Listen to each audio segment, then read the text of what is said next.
ஹாஸ்பிட்டலுக்கே நான் இனிமேல் போக மாட்டேன். எனக்கு ஆனா நடக்க மாட்டேங்குது டைம். ஒரு விஷயத்துக்கு நமக்கு எங்க போகணும் எது பண்ணணும் அப்படின்னு தெரியாம இருக்கும்போது திருப்பி அவன் லைஃப்குள்ள வரேன்னா ஏதோ ஒரு ரீசன் இருக்கும்ல, அப்போ அதுதான் நீ நினைச்சிட்டு நீ எனக்காக போயிட்டு வா அப்படின்னு ரொம்ப ஃபோர்ஸ் பண்றா. போய் பாத்ரூம் கதவை திறக்கிறேன், அப்படியே பக்கு பக்குன்னு இருக்கு. எனக்கு நிறைய பிளான் பண்றேன், ஹஸ்பண்ட் கிட்ட அப்புறமா சொல்லணும், நிறைய பிளான் பண்ணணும், சர்ப்ரைஸ் எல்லாம் பண்ணணும் அப்படின்னு சொல்றேன். விடாம போட்டு பாடுபடுத்தி எடுத்துருச்சு. ஹாய் ஆல், எல்லாருக்கும் வணக்கம். வெல்கம் டு திவ்யாவின் கிச்சன். இந்த வீடியோ பாத்தீங்கன்னா பார்ட் 4 என்னோட லைஃப் ஜேர்னி பத்தி சொல்லிட்டு இருக்கேன். எனக்கு வந்து மேரேஜ்க்கு முன்னாடில இருந்தே பிசிஓடி ப்ராப்ளம் இருக்கு. ஸோ அதுக்கப்புறம் நான் வந்து இப்பதான் கன்சீவ் ஆனேன். மேரேஜ் ஆகி 6 இயர்ஸ் கழிச்சு தான் கன்சீவ் ஆனேன். ட்ரீட்மெண்ட் எடுத்து கன்சீவ் ஆனேனா, நேச்சுரலா கன்சீவ் ஆனேனா, நான் என்னென்ன லைஃப் ஸ்டைல் ஃபாலோ பண்ணேன், எப்படி வந்து பிசிஓடி இருந்தும் நான் கன்சீவ் ஆனேன் அப்படின்றத நான் பார்ட் 1, பார்ட் 2, பார்ட் 3ல சொல்லிட்டே வந்துட்டு இருக்கேன். அது திடீர்னு இது பாத்தீங்கன்னா உங்களுக்கு கன்ஃபியூஸா இருக்கும். ஸோ உங்களுக்கு வந்து டைம் இருந்துச்சுன்னா பார்ட் 3 வரைக்கும் பார்த்துட்டு வாங்க. இது வந்து பார்ட் 4. ஸோ இந்த வீடியோல பாத்தீங்கன்னா நான் வந்து லைஃப் ஸ்டைல் ஃபாலோ பண்ணதெல்லாம் ஆல்ரெடி முடிச்சிட்டேன். ஸோ ஒரு டெம்பிள்ல வந்து எங்களுக்கு வந்து திடீர்னு வந்து ஒரு டெம்பிள் விசிட் போக வேண்டியது இருந்துச்சு. அங்க போனதுக்கு அப்புறம் எங்களுக்கு அங்கிருந்து என்ன ஒரு பாயிண்ட் கிடைச்சது, அங்கிருந்து ஒரு வழிகாட்டி மாதிரி ஒரு விஷயம் கிடைச்சது, அது என்ன, அதுக்கப்புறம் வந்து நான் என்ன ஃபாலோ பண்ணேன் ட்ரீட்மெண்ட், அதுக்கப்புறம் வந்து நான் என்னைக்கு டெஸ்ட் பண்ணேன், பாசிட்டிவ் வந்துதா, எப்படி என் ஹஸ்பண்ட் கிட்ட ரிவீல் பண்ணேன், அது எல்லாத்தையுமே வந்து இந்த வீடியோல சொல்லியிருக்கேங்க. வீடியோக்குள்ள போலாமா? வீடியோவை இது வரைக்கும் சப்ஸ்கிரைப் பண்ணாம பாக்குறீங்கன்னா மறக்காம சப்ஸ்கிரைப் பண்ணிக்கோங்க. இந்த வீடியோ உங்களுக்கு ரொம்ப யூஸ்ஃபுல்லா இருக்கு அப்படின்னு நினைச்சீங்கன்னா உங்க ஃப்ரெண்ட்ஸ் அண்ட் ஃபேமிலிக்கு மறக்காம ஷேர் பண்ணுங்க. முக்கியமான ஒரு விஷயம் என்னன்னா, ஜூன் 12 என் ஹஸ்பண்ட்க்கு பர்த்டே. ஸோ எப்பவுமே எங்க பர்த்டேக்கு நாங்கள் எங்கேயாவது ட்ரிப்பு தான் பிளான் பண்ணுவோம். பெருசா கிஃப்ட் வாங்கி கொடுத்துக்கிறது அந்த விட எங்களுக்கு ட்ரிப்புனா ரொம்ப பிடிக்கும். திருச்செந்தூர் போலாம் அப்படின்னு ஹஸ்பண்ட் கிட்ட சொன்னேன். ஏன் போறேன்னா, எனக்கு திருப்பியும் ஒரு கனவு வந்தது. ஃபர்ஸ்ட் டைம் திருச்செந்தூர் வந்து அறக்க பறக்க வந்துட்ட மாதிரி இருக்கு. திருப்பியும் ஒரு தடவை வந்துட்டு நிதானமா சாமி கும்பிட்டு போனேன். எனக்கு திருச்செந்தூர் கோவில் அப்படியே ஏதோ ஒரு குரல் கேட்கிற மாதிரி ஒரு கனவு. சில பேர் காமெடியா இருக்கும்னு நினைக்கிறேன், என்ன உனக்கு முருகர் கனவுலாம் வந்து சொல்றாரான்னு சொல்லிட்டு. பட் நம்புறவங்களுக்கு அது ரொம்ப ஸ்பெஷல், நான் நம்புறேன். ஓகேவா? நம்ம அந்த மாதிரி எனக்கு ஒரு ட்ரீம் வந்தது. ஸோ அதை வந்து ஹஸ்பண்ட் கிட்ட சொன்னேன், நம்ம இன்னொரு தடவை திருச்செந்தூர் போயிட்டு வரலாம், லாஸ்ட் டைம் சரியாவே போய் சாமி கும்பிடல, ஒரு மாதிரி அறக்க பறக்க ஓடி வந்துட்டோம் அப்படின்னு சொல்லிட்டு இருந்தேன். ஸோ வந்து அந்த கனவு வந்ததுல இருந்தே நான் ஹஸ்பண்ட் கிட்ட சொல்லிட்டேன், நம்ம வந்து திருச்செந்தூர் போயிட்டு வரலாம்ப்பா சரியான நேரம் பார்த்து அப்படின்னு சொன்னேன். அவரும் ஓகேன்னு சொல்லிட்டாரு. சரி, உங்களுக்கு பர்த்டே தானே, நம்ம திருச்செந்தூர் போலாம், அதுக்கு முன்னாடி நம்ம ட்ரெயின் டிக்கெட் எல்லாம் புக் பண்ணாதான் நம்ம கொஞ்சம் ஈஸியா போயிட்டு வர மாதிரி இருக்கும், இல்லைன்னா கஷ்டமா இருக்கும் அப்படின்னு சொல்லிட்டு சொன்னேன். உடனே ஹஸ்பண்ட் என்ன சொன்னாரு, போறதே போறோம், கூட ராமேஸ்வரமும் போயிட்டு வந்துடலாமே அப்படின்னு சொன்னாரு. எனக்கு டபுள் ஓகே தான், நானும் ராமேஸ்வரம் போனதே இல்லை வரைக்கும், போலாம் அப்படின்னு சொன்னேன். ரொம்ப நாளாவே எங்க மாமனார் வந்து அங்க ராமேஸ்வரத்துக்கிட்ட வந்து தேவிப்பட்டினம் அப்படின்னு சொல்லிட்டு ஒரு ஊர் இருக்கு. அதாவது வந்து அதுக்கு ஒரு ஹிஸ்டரி இருக்கு. அந்த தேவிப்பட்டினம்ன்றதுக்கு நவகிரகம் வந்து கடலுக்குள்ள இருக்கும். அது வந்து காலையில தண்ணி கம்மியா இருக்கும், அதுல நம்ம இறங்கி சுத்தி வரணும். கடல்ல முன்னாடியே, கடல் கொஞ்சம் முன்னாடியே இருக்கும். அப்புறமா வந்து ஈவினிங் ஆக ஆக வாட்டர் லெவல் ரைஸ் ஆயிட்டே இருக்கும். இந்த கோவிலுக்கு வந்து ஒரு ஹிஸ்டரியும் இருக்கு, அதுவுமே நான் வீடியோல சொல்லியிருக்கேன், அந்த ராமேஸ்வரம் வீடியோலயே போய் பாருங்க. நம்ம ஒரு விஷயம் வந்து ட்ரை பண்றோம், பட் எந்த பக்கம் நமக்கு போறதுன்னே தெரியல, நம்ம வந்து ஒரு க்ளூலெஸ்ஸா இருக்கும், நமக்கு ஒரு திசை காட்டியா எதுவுமே இல்லைன்னா இந்த நவகிரக கோயிலுக்கு போயிட்டு நம்ம வந்து சுத்திட்டு வந்தோம்னா நமக்கு வந்து ஒரு ஐடியா வரும் அப்படின்னு சொல்லிட்டு என் மாமனார் சொல்லிட்டு இருந்தாரு ரொம்ப நாளாவே. அதனால என் ஹஸ்பண்ட் என்ன சொன்னாரு, நம்ம திருச்செந்தூர் போயிட்டு ராமேஸ்வரம் போயிட்டு தேவிப்பட்டினம் போயிட்டு வரலாம் அப்படின்னு சொன்னாரு. ஓகே, டபுள் ஓகே அப்படின்னு சொல்லிட்டேன். அப்புறம் நாங்க 2 பேரும், மாமனார், மாமியார், நாத்தனார் ஃபேமிலி எல்லாரும் சேர்ந்து ட்ரெயின் டிக்கெட் புக் பண்ணி போனோம். ஜூன் 12க்கு திருச்செந்தூர்ல இருக்கணும் அப்படின்ட்டு ஃபர்ஸ்ட் ராமேஸ்வரம் போயிட்டு அப்புறம் தான் திருச்செந்தூர் போனோம். இந்த தேவிப்பட்டினம் காலையில் தான் போய் சாமி கும்பிடணும்னு தெரியல. ஈவினிங் போகும்போது க்ளோஸ் பண்ணிட்டாங்க, உள்ள இறங்கக்கூடாது சொல்லிட்டாங்க, தண்ணி வந்து இடுப்பளவுக்கு இருக்கும், அது ரொம்ப ரிஸ்க் அப்படின்னு சொல்லிட்டு. உங்களுக்கு வந்து ஒரு மாதிரி ஆயிடுச்சு, என்னடா இது தெரியாம அப்படி வந்துட்டோமே அப்படின்னு சொல்லிட்டு. சரி பரவாயில்ல, வந்ததே வந்துட்டோம் அப்படின்னு சொல்லிட்டு அதை சுத்தி நாங்க தரை இருக்கும் பாத்தீங்களா, அதுலயே சுத்தி வந்தோம். தண்ணிக்குள்ள இறங்கல, பட் தரைய சுத்தி வந்தோம். தண்ணி மட்டும் எடுத்து தலையில தெளிச்சுக்கிட்டு நாங்க என்ன நினைச்சு வந்தோமோ அதை வேண்டிக்கிட்டு ராமேஸ்வரமும் சாமி கும்பிட்டாச்சு. அந்த ராமேஸ்வரத்துல இருக்க எல்லா ப்ரொசீஜருமே ஃபாலோ பண்ணிட்டோம். தேவிப்பட்டினமும் போயிட்டு அதுக்கப்புறம் அங்க திருச்செந்தூர் போனோம். திருச்செந்தூர் போயிட்டு நாங்க சாமி நிதானமா கும்பிட்டோம். கும்பிட்டுட்டு எப்பவுமே வந்து அங்க மண்டபம் இருக்கும். அந்த மண்டபத்துல கொஞ்ச நேரம் ஒரு 10 மினிட்ஸ் உட்காந்து அமைதியா உட்காந்து இஞ்சி வரணும் அப்படி சொல்லுவாங்க. அதை முடிச்சுட்டு நாங்க லாஸ்ட் டைம் வந்து இந்த கஷ்டப்படுற குழந்தைங்களுக்கு விளையாட்டு பொம்மை, ஸ்நாக்ஸ், ட்ரெஸ் எல்லாம் வாங்கி தர சொல்லி ஒரு ஜோசிக்காரர் சொன்னாருன்னு சொன்னேன் பாத்தீங்களா. அதை நான் எங்க கையால கொடுக்கவே இல்லை. அதை இந்த தடவை பண்ணலாம் அப்படின்னு நான் வந்து என் ஹஸ்பண்ட் கிட்ட சொன்னேன். ஓகே அப்படின்னு அவரும் சொன்னாரு. யார்கிட்ட போய் கொடுக்கறதுன்னே தெரியல அப்படின்னு சொல்லிட்டு இருந்தாரு. நம்ம ஃபர்ஸ்ட் நம்ம போவோம், ட்ரெஸ் எடுப்போம், யாராவது வருவாங்க நம்ம கொடுக்கலாம் அப்படின்னு சொன்னோம். அதுக்கப்புறம் அதே மாதிரி போயிட்டு ட்ரெஸ் எடுத்தோம். ஒரு டிஷர்ட் மாதிரி, ட்ரௌசர் மாதிரி எடுத்துட்டு கூட வந்து ஒரு விளையாட்டு பொம்மை, ஒரு டாய் வாங்கிட்டு கையில வச்சிருந்தோம். யாரு கொடுக்கலாம்னு பார்த்துட்டே இருந்தோம். கரெக்டா ஒரு அம்மாவும் ஒரு குழந்தையும் வந்தாங்க. அப்புறம் ரொம்ப ஹாப்பி ஆயிடுச்சு எங்களுக்கு, வந்துட்டாங்கன்னு சொல்லிட்டு. அப்புறமா அவங்கள்ட்ட போய் நாங்க கொடுத்த உடனே ரொம்ப ஹாப்பி. அந்த குட்டி பையன் பயங்கர ஹாப்பியா வாங்கிக்கிட்டான். அதை வாங்கிக்கிட்டோடனே இன்னொரு லேடி வந்து என் குழந்தைக்கும் வாங்கி கொடுமா அப்படி சொன்னாங்க. அப்புறம் அவங்க குழந்தைக்கும் அதே மாதிரி அவங்களே கூப்பிட்டு போயிட்டு ட்ரெஸ் வாங்கி கொடுத்துட்டு விளையாட்டு பொம்மை வாங்கி கொடுத்துட்டு அந்த பாப்பாவும் ரொம்ப ஹாப்பி. அவங்க ஃபேஸ் பார்க்கணுமே, ஏதோ பெரிய விஷயம் நடந்துட்ட மாதிரி அவ்வளோ ஹாப்பியா இருப்பாங்க. ஸோ அந்த பிளெஸ்ஸிங் வந்து நமக்கு வரும் அப்படின்றதுதான் கான்செப்ட், அவங்களோட அந்த பாசிட்டிவ் எனர்ஜி. ஸோ எங்களுக்குமே ரொம்ப ஹாப்பியா இருந்துச்சு. இந்த மாதிரி விஷயங்கள்லாம் வந்து நாங்க ஃபர்ஸ்ட் டைம் பார்க்கோம் ரியலா. அது வந்து அவங்களுக்கு கொடுத்தோடனே 2 பேருமே பயங்கரமா அந்த ட்ரெஸ்ஸை வாங்கிட்டு விளையாட்டு பொம்மையை வாங்கிட்டு ஜாலியா போயிட்டாங்க. நாங்களும் ஃபுல்ஃபில்டா திருச்செந்தூர்ல இருந்து வந்தோம். வந்து சென்னை வந்துட்டோங்க. அதுக்கப்புறம் தான் அதிசயம் என்னன்னு பாத்தீங்கன்னா, வந்ததுக்கு அப்புறம் நெக்ஸ்ட் டேவே என்னுடைய ஸ்கூல் ஃப்ரெண்டு, என் லைஃப்ல வந்து ரிலேட்டிவ்ஸ், அப்புறம் பேரண்ட்ஸ், எங்க வீட்டுல இருக்கிறவங்க, மாமியார் வீட்டுல இருக்கிறவங்க, ரிலேட்டிவ்ஸ், அப்புறம் எந்த அளவுக்கு என் லைஃப்ல வந்து ரொம்ப இம்பார்ட்டன்டான ஒரு ரோல் பிளே பண்றாங்களோ அதே மாதிரி என்னோட ஃப்ரெண்ட்ஸுமே சொல்லலாம். ஸோ என் ஃப்ரெண்ட், ஸ்கூல் ஃப்ரெண்டு, சின்ன வயசுல இருந்து பேசிட்டே தான் இருக்கேன். நாங்கள் ராமேஸ்வரம்லாம் போயிட்டு வந்துட்டோம். விடிய காத்தாலாம் வந்தோம். அன்னைக்கு ஹஸ்பண்ட் ஆஃபீஸ் போயிட்டாரு. ஒரு 11 o'clock போல எனக்கு ஃபோன் பண்ணி, இந்த மாதிரி எங்க அம்மா ஊர் இருக்கு பாத்தீங்களா, அங்கேயே ஒரு சின்ன ஹாஸ்பிட்டல் சொல்றா, இந்த ஹாஸ்பிட்டலுக்கு வந்து நீ போயிட்டு வரியா எனக்காக ஒரு தடவை அப்படின்னு சொல்றா. நான் சொல்லிட்டேன், ஹாஸ்பிட்டலுக்கே நான் இனிமேல் போக மாட்டேன், இப்பதான் நான் நிம்மதியா ஹாப்பியா இருக்கேன், அது திருப்பி ஹாஸ்பிட்டல் போய் ஸ்ட்ரெஸ் ஏத்திக்க நான் விரும்பல, நான் போலடி அப்படி சொல்லிட்டேன் அவள்கிட்ட. விடவே மாட்டா அவ. இல்ல, என் ஃப்ரெண்ட்ஸு, எங்க வீட்டுல டெனன்ட் ஒருத்தவங்க இருக்காங்க, அவங்களுக்கு சொல்லி போய் கன்சீவ் ஆயிட்டாங்க, அப்புறம் என் ஃபேமிலி மெம்பரே கன்சீவ் ஆயிட்டாங்க, அதனால நீயும் போ அப்படின்னு சொல்றா. எனக்கு சுத்தமா விருப்பம் இல்லை. இப்படிதான் எல்லாருமே ஒரு பேக் ஸ்டோரி சொல்லி அனுப்புறாங்க. நானும் போறேன், அங்க பாசிட்டிவா நிறைய விஷயங்கள் நடக்குது, எனக்கு ஆனா நடக்க மாட்டேங்குது, டைம் வேஸ்ட், ஸ்ட்ரெஸ் தான் ஆகுது அப்படின்னு அவள்கிட்ட சொன்னேன். அதெல்லாம் எனக்கு தெரியாது, எனக்கு இந்த விஷயம் ரொம்ப நாளா தெரியும், ஆனா எனக்கு இவ்வளவு நாள் உங்ககிட்ட சொல்லணும்னு தோணல, இப்பதான் தோணுது, ஏன்னு எனக்கு தெரியலன்னு ஒரு ஸ்டேட்மெண்ட் சொன்னான். அது சொன்னோடனே எனக்கு ஒரே கிளிக் ஆயிடுச்சு. அந்த தேவிப்பட்டினம் கோவில், ஒரு விஷயத்துக்கு நமக்கு எங்க போனோம், எது பண்ணணும் அப்படின்னு தெரியாம இருக்கும்போது அந்த கோவிலுக்கு போயிட்டு வந்தா ஒரு ஐடியா கிடைக்கும் அப்படின்னு சொல்லி என் மாமனார் சொன்னாங்கன்னு சொன்னான் பாத்தீங்களா. அப்படி சொன்னா அவ, என்னடா இப்படி சொல்றாளே அப்படின்னு நினைச்சேன். சின்ன வயசுல இருந்தே ஒருத்தவங்க நம்ம லைஃப்ல வராங்க அப்படின்னா அது கண்டிப்பா ஒரு ரீசன் இருக்கும். இப்ப நான் சின்ன வயசுல இருந்தே உங்க கூட ஃப்ரெண்டு, 10th வரைக்கும் ஒன்னா படிச்சோம், 11th 12th அவ வேற, காலேஜும் வேற படிச்சா. அதுக்கப்புறம் எங்களுக்கு கான்டாக்ட் அவ்வளவா இல்லை.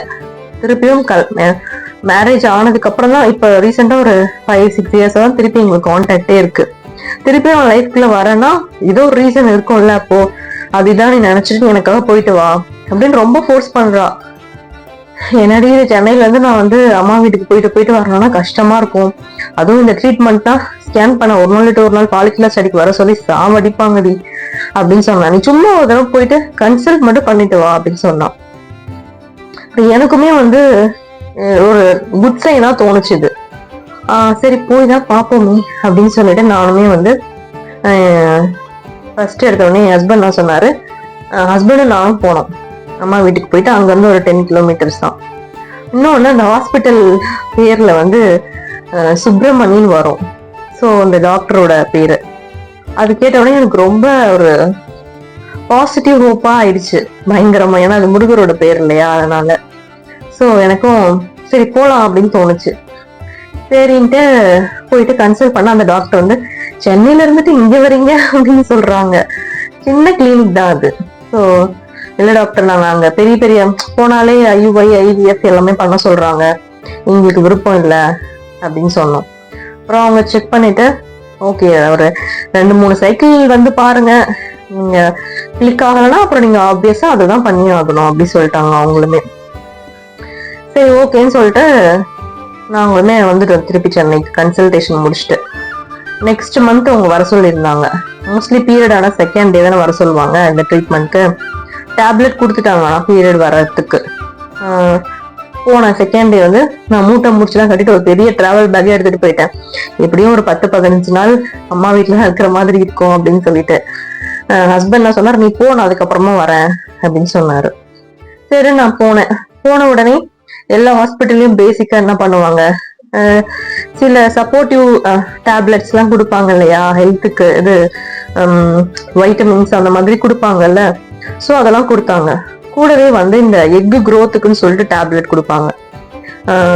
ஒரு 5 டேப்லெட்ஸ் தான் கொடுப்பாங்க டெய்லி 1 பீரியடான செகண்ட் டேல இருந்து 2, 3, 4, 5, 6th டே வரைக்கும் ஒன்னொன்னா போட்டுட்டு வரணும்.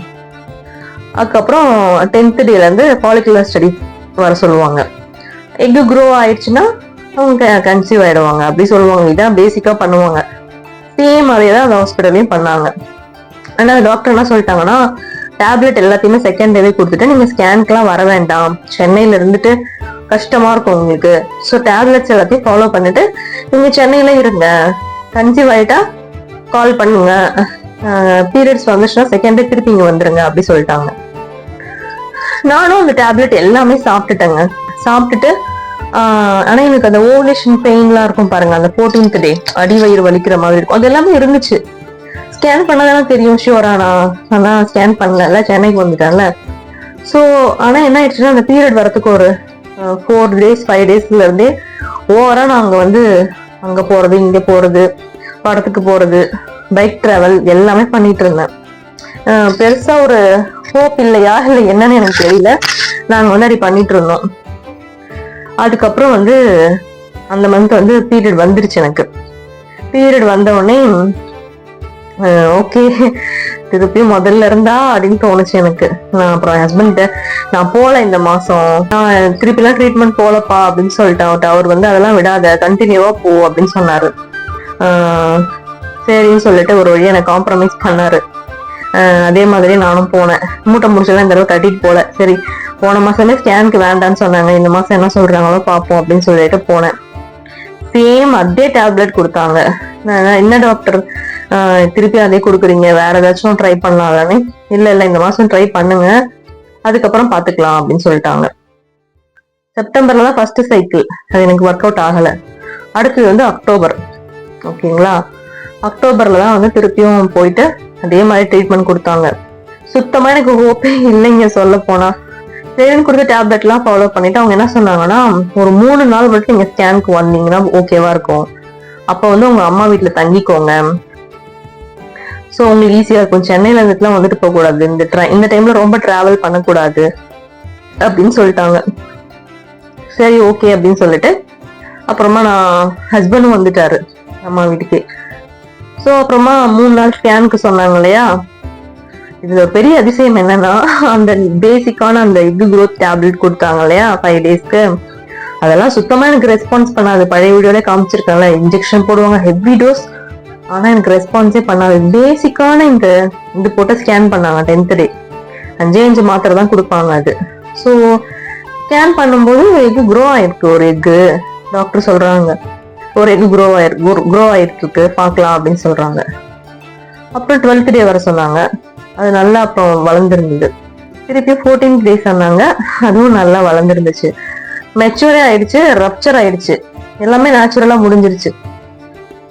அதுக்கப்புறமா வந்து நீங்க சென்னை போயிடலாம். அதுக்கப்புறம் திருப்பியும் வந்து நீங்க பீரியட் ஆச்சுன்னா செகண்ட் டே திருப்பி இங்க வரணும், இல்லைன்னா கால் பண்ணி சொல்லுங்க எதுவாக இருந்தாலும் சொல்லிட்டாங்க. சரி நாங்க கிளம்பி சென்னை வந்துட்டோங்க. இந்த தடவை நாங்க கான்சியஸா எடுத்த ஒரு முடிவு என்னன்னா, பீரியட் வர்றதுக்கு ஒரு 7 டேஸ்க்கு முன்னாடில இருந்தே எந்த டிராவலும் பண்ணக்கூடாது, ஒரு பைக் டிராவல் கூட பண்ணக்கூடாது அப்படின்னு சொல்லிட்டு ஹஸ்பண்ட் சொல்லிட்டாரு. அவருக்கு எப்படி அந்த ஞானோதயம் வந்துச்சுன்னு எனக்கு தெரியல. சரின்னு சொல்லிட்டு நாங்களும் வந்துட்டோங்க. வந்துட்டு அப்படியே அந்த செகண்ட் 14 டேஸ் இருக்கும் பாத்தீங்களா, எல்லாம் க்ரோ ஆயிடுச்சு, எல்லாமே ஆயிடுச்சுன்னு சொல்லுவாங்கல்ல.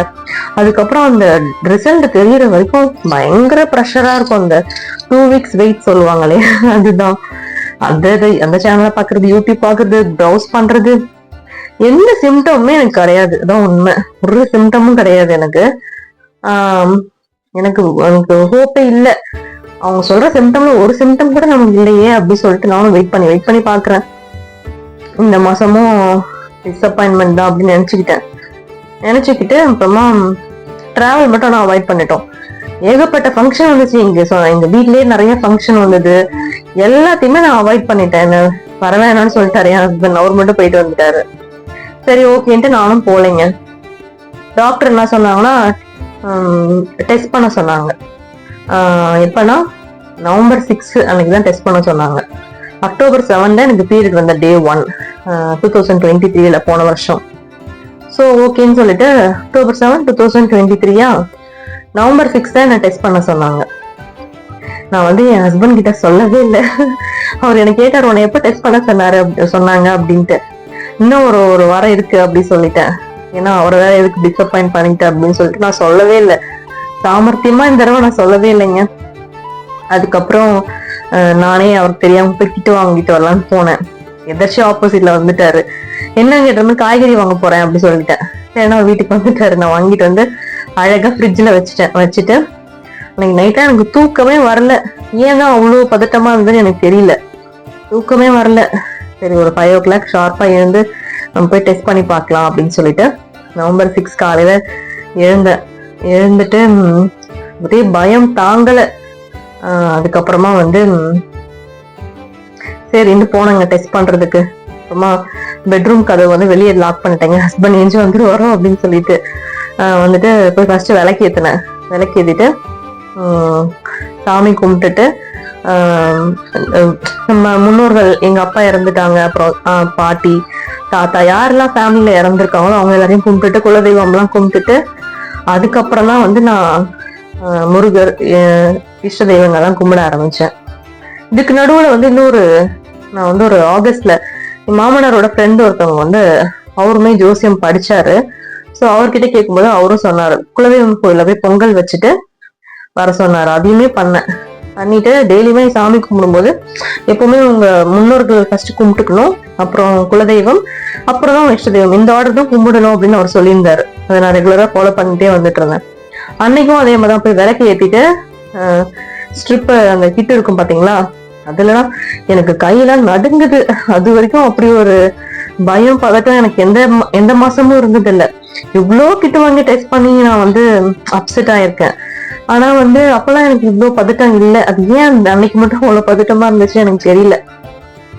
அதுக்கப்புறமா தான் வந்து டெஸ்ட் பண்ணலாம்னு சொல்லிட்டு யூரின் டிராப்ஸ் அதுல விட்டுட்டு நான் இல்லவே இல்லை, ரெஸ்ட் ரூம்ல இல்லை, டக்கு சாமி ரூமுக்கு வந்துட்டு அவர் சொன்ன அந்த ஆர்டர்ல எல்லாரையுமே நினைச்சிட்டு குலதெய்வம், முன்னோர்கள், அப்புறம் வந்து இஷ்ட தெய்வம் எல்லாரையுமே நினைச்சேங்க. அப்புறம் வந்து இதுக்கு முன்னாடி வந்து எங்க சொந்த ஊர், அப்பாவோட சொந்த ஊர்ல போயிட்டு அன்னதானம் எல்லாம் போட்டோம். ஸோ எங்க சித்தப்பா சொன்னார் அன்னதானம் போடுங்க அப்படின்னு சொல்லிட்டு, சிவன் கோவில்ல. அங்க போயிட்டு நான் இது வரைக்கும் அன்னதானமே போட்டது கிடையாது, ஃபர்ஸ்ட் டைம் அதுதான். ஸோ நாங்களே அன்னதானம்லாம் போட்டோம். இந்த அன்னதானம் போட்ட அன்னைக்குதான் எனக்கு கரெக்டா ஓவுலேஷன். ஸோ எனக்கு அன்னைக்கே கொஞ்சம் ஒரு பாசிட்டிவ் எனர்ஜியா இருந்தது. கோவில உட்காந்துருக்கும் போதே எனக்கு அன்னைக்குதான் ஓவுலேஷன் டேட். ஏன்னா ஸ்கேன் பண்ணும்போது தெரிஞ்சிடும்ல எப்போ ஓவுலேஷன் எல்லாமே. ஸோ அதனாலதான் தெரிஞ்சது. அந்த சிவனையும் நினைச்சுக்கிட்டேன், முருகர், அப்புறம் இஷ்ட தெய்வங்கள் எல்லாமே நினைச்சுக்கிட்டு போய் பாத்ரூம் கதவை திறக்கிறேன். அப்படியே பக்குன்னு இருக்கு எனக்கு, என்ன நடக்க போதோ அப்படின்னு பார்த்தா அந்த 2 லைன் நான் ஆல்ரெடி ஷார்ட்ஸ்ல கூட போட்டிருப்பேன், அந்த வீடியோவை எடுத்து வச்சுட்டு 2 லைன் வந்துருச்சு. பயங்கர ஒரு அது பதட்டமா இல்ல ஹாப்பியா எக்ஸ்ட்ரீமா என்னன்னு எனக்கு தெரியல. பயங்கர சந்தோஷமாயிடுச்சு எனக்கு. ஆனா அழுகலாம் எனக்கு வரல, பயங்கர சந்தோஷமாயிடுச்சு. நிறைய பிளான் பண்றேன், ஹஸ்பண்ட் கிட்ட அப்புறமா சொல்லணும், நிறைய பிளான் பண்ணணும், சர்ப்ரைஸ் எல்லாம் பண்ணணும் அப்படின்னு சொல்றேன், நினைக்கிறேன். நினைச்சிட்டு திரும்பி போய் சாமி கும்பிட்டுட்டு என்னால தாங்க முடியல, சொல்லி ஆகணும்னு சொல்லிட்டு பெட்ரூம் கதவை வெளியே திறந்து விட்டுட்டேன். திறந்தோடனே இவர் வராரு. வந்தோடனே ஒரு நிமிஷம் கிச்சனுக்கு வாங்கலாம், எனக்கு கிச்சன்ல தான் சாமி ரூம் இருக்கும். என்ன அப்படின்றாரு, வா இங்க வாங்க அப்படி சொன்னோடனே அந்த கிட்ட காமிச்சோடனே அவரு கண்ணை இப்படி பண்ணிட்டு பாக்குறாரு. பயங்கர ஹாப்பியா வரும். சரி 3 months முடிச்சுட்டு எல்லாத்தையுமே சொல்லிக்கலாம் அப்படின்னு நினைச்சோம். ஆனா அவசரம் தாங்கல. அன்னைக்கு எங்க அம்மா, எங்க அப்புறம் அண்ணா அண்ணி, அவங்க அம்மா அப்பா, அப்புறம் சிஸ்டர் இல்லா, க்ளோஸ்டு சர்க்கிள் இருக்கும் இல்லையா, அங்க சித்தப்பா சிஸ்டர், இவங்க கிட்ட மட்டும் சொல்லியாச்சு. அதுக்கப்புறம் ஏன்னா 45th day ஸ்கேன்ல தான் அது எக்ஸாக்டா ஹார்ட் பீட் இருக்கா இதெல்லாம் அப்பதான் தெரியும். அதுக்கு முன்னாடி சொல்ல வேணாம்ல, டாக்டர் அதான் சொன்னாங்க, அப்பதான் அது ஒரு கருவா ஃபார்ம் ஆயிருக்குன்னு தெரியும் சொன்னாங்க. ஸோ 45th day ஸ்கேன் பார்த்துட்டு அதுக்கப்புறம் எல்லார்கிட்டயும் சொல்லியாச்சுங்க. இதுதான் என்னோட ஹோல் ஜேர்னி. ஸோ இதுதான் உங்ககிட்ட நான் ஷேர் பண்ணிக்கணும்னு ஆசைப்பட்ட விஷயம். நிறைய விஷயம் நடுவில் மிஸ் பண்ணியிருப்பேன்னு நினைக்கிறேன். நான் சொன்ன எல்லா வீடியோவோட லிங்க்குமே டிஸ்கிரிப்ஷன்ல கொடுக்குறேன், அதை போய் நீங்க பாத்தீங்கன்னா உங்களுக்கு டவுட்ஸ் இருந்தா கிளியர் ஆயிடும். ஸோ 2014ல ஆரம்பிச்ச அந்த பிசிஓடியோட ஜேர்னி 2023 அக்டோபர்ல தான் நான் கன்சீவ் ஆனேன். அது வரைக்கும் என்னை விடாம போட்டு பாடுபடுத்தி எடுத்துருச்சு. ஃபைனலா சில மெசேஜ் மட்டும் சொல்லிக்கிறேன். என்னன்னு பாத்தீங்கன்னா, லைஃப்ல உங்களுக்கு ஒரு விஷயம் கிடைக்கல, இல்ல டிலேவா கிடைக்குது அப்படின்னா கண்டிப்பா அந்த சம்பவம் உங்களுக்கு லைஃப்ல ஏதோ ஒரு விஷயத்த கத்துக் கொடுக்க வந்திருக்குன்னு நினைச்சுக்கோங்க. அதான் உண்மையுமே. ஏன்னா எனக்கு இந்த கன்சீவ் ஆக முடியாம நான் கஷ்டப்பட்ட இந்த 6 வருஷம் பாத்தீங்கன்னா நிறைய விஷயம் நான் கத்துக்கிட்டேன். ஒரு விஷயத்துக்கு நம்ம அடையணும்னா எவ்வளவு பொறுமையா இருக்கணும், எவ்வளவு நிதானமா இருக்கணும், எவ்வளவு போக்கஸ்டா இருக்கணும் அப்படின்றது எல்லாமே இந்த ஜேர்னி கத்து கொடுத்த விஷயம் தான். இந்த 6 வருஷத்துக்கு முன்னாடி நான் ரொம்ப ஷார்ட் டெம்பர், எனக்கு நிதானமே இருக்காது, சுத்தமா பொறுமையும் எனக்கு கிடையாது. ஏன்னா நான் பெருசா சஃபர் ஆனதே கிடையாது சின்ன வயசுல இருந்து. ஒரு கஷ்டம் அதெல்லாம் எதுவுமே நான் பெருசா அண்டர்கோ பண்ணது கிடையாது. அதனால எனக்கு எதுவுமே தெரியாது, அப்படியே ஜாலியான ஒரு பர்சனா தான் இருந்தேன். நீங்க இப்போ ட்ரீட்மெண்ட் எடுத்துட்டு இருக்கலாம், இல்ல கேப் விட்டுட்டு அப்புறமா இருக்கலாம் அப்படின்னு நினைச்சிட்டு இருக்கவங்களா இருக்கலாம். யாரா இருந்தாலுமே ட்ரீட்மெண்ட் உங்களுக்கு கொஞ்சம் பர்சன்டேஜ் கை கொடுக்குதுன்னா உங்களோட ஹெல்தி லைஃப் ஸ்டைல் மேஜரா உங்களை சப்போர்ட் பண்ணும். ஸோ ரெண்டுத்தையுமே சேர்த்து நீங்க பண்ணீங்கன்னா உங்களுக்கு சீக்கிரமா சக்சஸ் கிடைக்கும். இது நான் என்னோட எக்ஸ்பீரியன்ஸ்ல இருந்து கத்துக்கிட்ட விஷயங்கள். ஏன்னா ஸ்டார்டிங்ல நான் வெறும் ட்ரீட்மெண்ட்டை மட்டும்தான் நம்பி இருந்தேன். ட்ரீட்மெண்ட் போவேன், நமக்கு டேப்லெட் கொடுப்பாங்க, இன்ஜெக்ஷன் கொடுப்பாங்க, நமக்கு நிறைய சப்ளிமெண்ட்ஸ் கொடுப்பாங்க, அதுல நம்ம கன்சீவ் ஆயிடுவோம். அதுல கன்சீவ் ஆனவங்களும் இருக்காங்க. ஸோ அதையும் தாண்டி கன்சீவ் ஆகாம இப்ப சில பேர் இந்த வீடியோ பார்த்துட்டு இருக்கீங்களா, உங்களுக்கு நீங்களோட ஹெல்த்தியான லைஃப் ஸ்டைல் நான் சொன்ன விஷயங்கள் தான். அதே நான் சில விஷயங்கள் மிஸ் கூட பண்ணிருக்கலாம். ஸோ அதையுமே நீங்க ஆட் பண்ணிக்கலாம். ஓகேவா? ஸோ இது எல்லாத்தையுமே நீங்க சேர்த்து ஒரு சேர பண்ணும்போது கண்டிப்பா சக்சஸ் கிடைக்கும். ட்ரீட்மெண்ட் கூட உங்க ஹெல்தி லைஃப் ஸ்டைல் ரெண்டுத்தையுமே சேர்த்து நீங்க ஃபாலோ பண்ணாலும் சரி, நான் இப்போ ட்ரீட்மெண்ட் எடுக்கிற ஐடியாலே இல்லைன்னா ஹெல்தி லைஃப் ஸ்டைலை மட்டும் ஃபாலோ பண்ணாலும் சரி. நான் ஹெல்தி லைஃப் ஸ்டைல் தான் ஃபாலோ பண்ணிட்டு இருக்கேன் ரொம்ப நாளானா, அப்பயும் கன்சீவ் ஆகலைன்னா ட்ரீட்மெண்ட் அப்போ கொஞ்சம் கை கொடுக்கும். எனக்கு ஆச்சு இல்லையா, அந்த மாதிரி நான் அந்த ஹெல்தி லைஃப் ஸ்டைல் எதையுமே ஃபாலோ பண்ணாம நேரம் ஹாஸ்பிட்டல் போய் உட்காந்துருந்தேன்னா எனக்கு எக்கு க்ரோத் ஆயிட்டு நான் கன்சீவ் ஆயிருப்பேனான்றது டவுட் தான்.